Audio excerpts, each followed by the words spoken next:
Folks, a cost of living map as you can see here.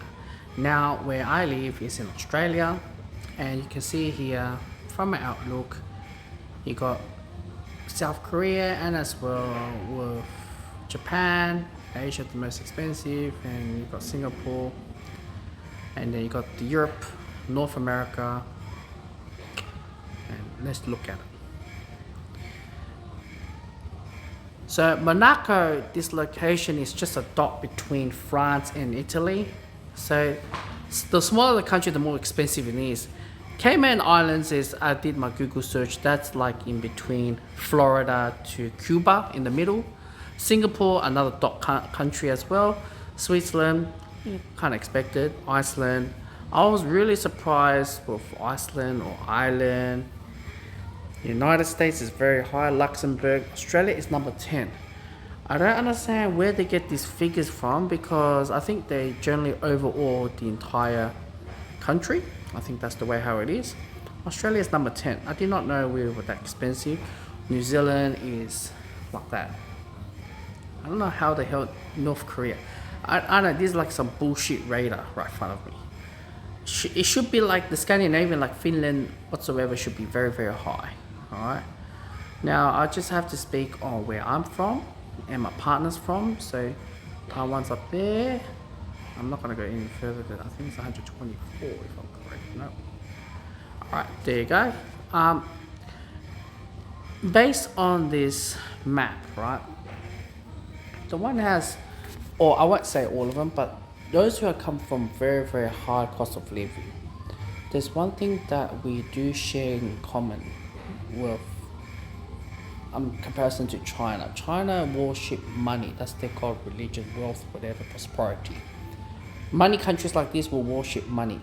So in generally, a lot of those overseas, you come to Australia, they're like, why do you care about money? Look at money so big. Like a worship money, like everything what we do is just money, is just flowing out, cost of living or whatever you guys name. Alright, I'm not gonna tell you guys how you guys gotta live your life, but let's just see how it goes. Let's just pause it. Alright, so we got Sydney versus Singapore, and it goes by detail. I'm just gonna put Sydney and Singapore, or I can put where I live. That is something that we can talk about. So obviously consumer price in Singapore is lower than Sydney. Groceries in Singapore is lower than Sydney. Well, you got the whole Asia. Restaurant prices are lower than Sydney. Rent prices are higher. So there you go. Salary wise, apartment. Okay, so this is per month outside of the city. Okay. So it's all discussing, all looking at that. Singapore is lower than us. Transportation, one-way ticket, monthly pass. There you go. Buying a car is costing an arm and a leg. It's very interesting. It's not crypto news, but it's Budget Direct. Internet, okay. Internet phones cheaper. Fuel prices, Singapore cost. I'm surprised Singapore, oh my god. Alright. Staples of milk. I don't know what is this means. Are we the same? Okay, cool. Milk in Singapore costs more than us. White bread, eggs, rice. It's very interesting to know. Chicken breast, beef round, produce, potato, lettuce, tomatoes, cigarettes. Man, we are way expensive. Alright, our takeout's more expensive. McDonald's meals, we are way more expensive. I thought alcohol will definitely go crazy. Domestic beer, market imported beer. Okay, cool.